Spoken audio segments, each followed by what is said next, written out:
Hello friends, welcome back to Digitalk. In this session, I will explain you or I will show you with the demo how we can create a deployment in Kubernetes. Okay, and what is ReplicaSet? And there are different ways to create the pods.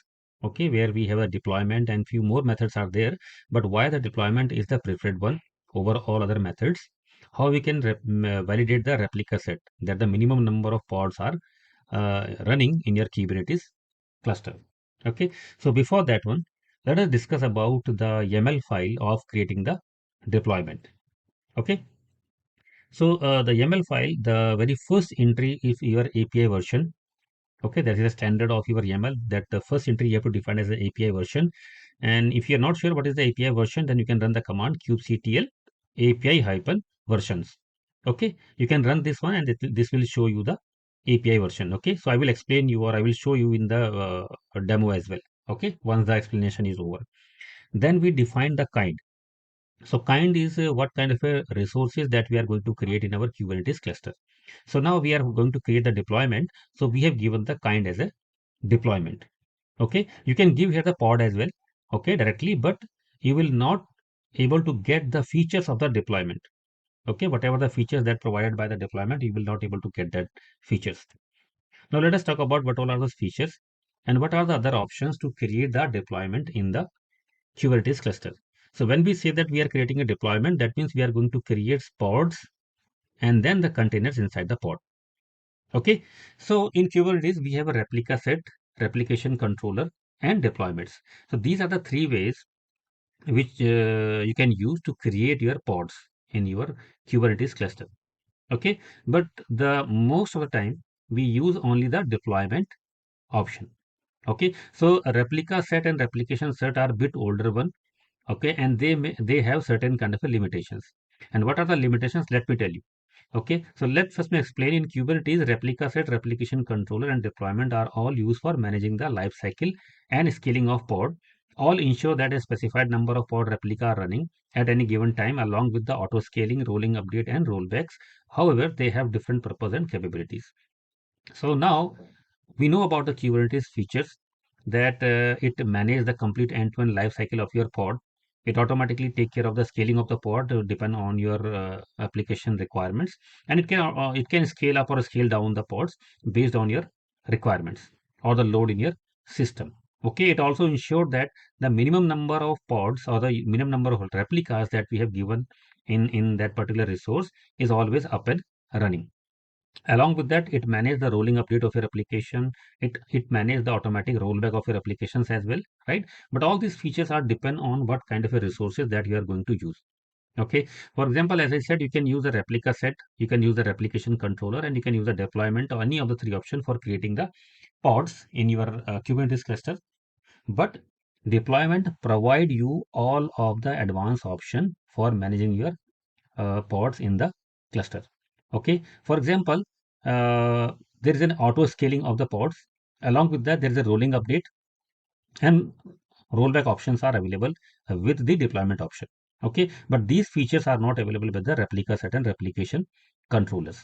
Okay, so there are a lot of differences between all these three, but in a nutshell, what you can understand is that we always prefer to go with the deployment option for creating the pods in the Kubernetes cluster. And some of the feature which is not available with replica set and replication, I have explained, right? Those features are auto scaling, rolling update, rolling and then rollback.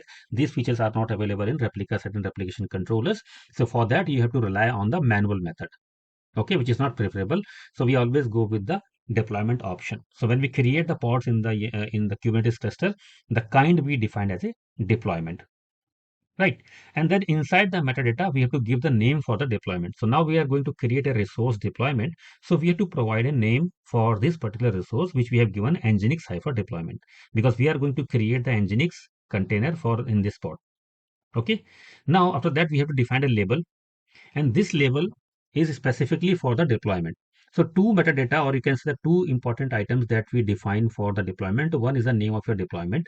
Second is the label for your deployment. And what is the importance of label? Let me explain you.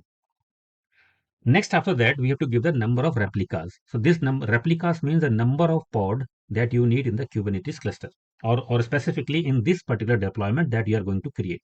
Okay, so the deployment name in our case is nginx-deployment. right? So that means this deployment will contain one pod only. Okay, and your deployment will ensure that at least one pod is always up and running in your Kubernetes cluster. If any time this one pod is not responding or crash due to any reasons, then your deployment will automatically spin up a new container for you.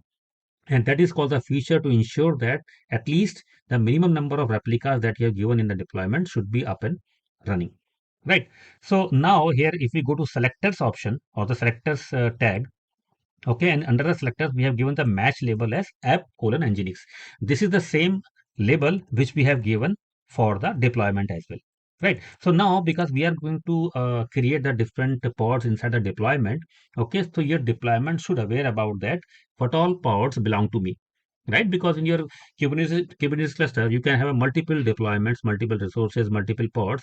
Then how you are going to relate which pod is belong to which deployment, right? So for that, to create a relation between so that your deployment can understand your pod and your pod can understand the deployment to which it is belong, for that we have to define the match label inside the selectors when we are defining the replicas, and this should match with the label that you have defined in the deployment metadata.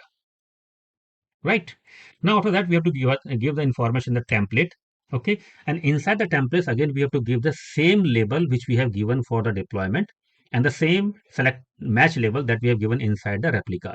Right. That means all three values, this one have label and this one and this one, this should match, right? So initially two labels, what we said, your deployment should aware about that which pod belong to this particular deployment, and in a reverse order your pod should aware about that which deployment they belong, right? Now we are going to create the containers inside the pod. Now similar way, your all the containers which is running inside a particular pod should aware about that one inside which container they are running, right? So to match a connection, or you can say to create a connection between your pod and the corresponding containers, we have to give this same label inside your template as well, right? So this label is for your containers. So all three labels should match here, which you have defined inside the metadata of your deployment, which you have defined inside the replicas, and which you have defining inside the template when you are going to create the container. Right. Now under the specifications, we are going to define the containers, and here we have to give the specifications of the container. For example, we have given the name for the container nginx-container, okay, and the image, to which image it will use to create the container, which is nginx:latest. So it will pull the nginx latest image, okay, from the Docker Hub public registry, and then it is going to create the container with the name of nginx-container, and then container port represent that the service inside your pod, or you can say the nginx web server inside pod is running on the port 80. Right. So this is the explanation of the deployment YAML file, okay, where we are going to create an one pod. That means replica is one, right, and along with a one container. To create a command, or you can say create a deployment, the command is kubectl apply -app and the name of your YAML file. Okay, in our case it is deployment.yaml. We can validate the replica sets. Okay, that means, as I said, it is a feature of deployment that it maintain the minimum number of replicas in your Kubernetes cluster, or you can say inside your pod, right? So now if we have given the replicas as one, so as I said initially as well, that it will maintain at least one number of pod in your Kubernetes cluster always. Okay, so this we can validate with the help of kubectl get replica sets. Okay, it will give you the total number of replicas or the desired number of replicas in this particular deployment. Okay, and then we can test, we can delete the pod, and once you will delete the pod, and you can validate it again, and it will automatically spin up the pod. Okay, why it will spin up again? Because this is the feature of your deployment that it maintain the minimum number of replicas always in the cluster, and if it is going below that one, then it is automatically spin up a cluster a pod for you, right? So let me show you with the execution as well. Okay, let me go to command prompt. So let me first show you the output of this API -version command. Okay, here you can see the version of your API, which you can specify here in your YAML file. Then you can create a deployment.yaml file with the content that we have discussed. So for that, we have to create this deployment file with this content, which we have discussed, right?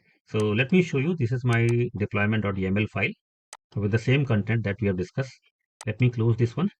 And now we will run this command to create the deployment. right? Now you can see that the deployment has been created. You can verify it with the kubectl get and the deployments command. You can see that this is the name of deployment one by one. That means one pod is up and running inside this particular deployment, right? And now if you would like to validate the replica set, okay, so what would be the replica set here? Let me run this command. Here you can see that desired 1, current 1, ready 1. So this is the desired number of pod. So desired number of pod at least should be 1. Why it is 1? Because if I show you here, we have given the replicas as 1, right? Let me show you again. So here you can see that the number of replicas we have given as 1, right? So that means the desired number of pod in this deployment always 1. Now if I will delete this particular pod, then see what will happen. So let me delete the pod. And for that, let me first check the name of my pod. Sorry. Okay, so this is the name of my pod. So now I am going to delete this pod. kubectl delete pod, the name of the pod. You can see it is deleted. Now if I will see the get pods, you can say that it is again automatically creating one pod for you. Right now it is up and running. So see, when we deleted the pod, it is automatically created one pod for you. This is the reason, because this is a feature of the deployment that we have seen. Okay, where it will automatically spin up the pod number of desired number of pod based on the replicas. Okay, and if it is fall below any time due to any reasons, then it will automatically spin up a pod for you.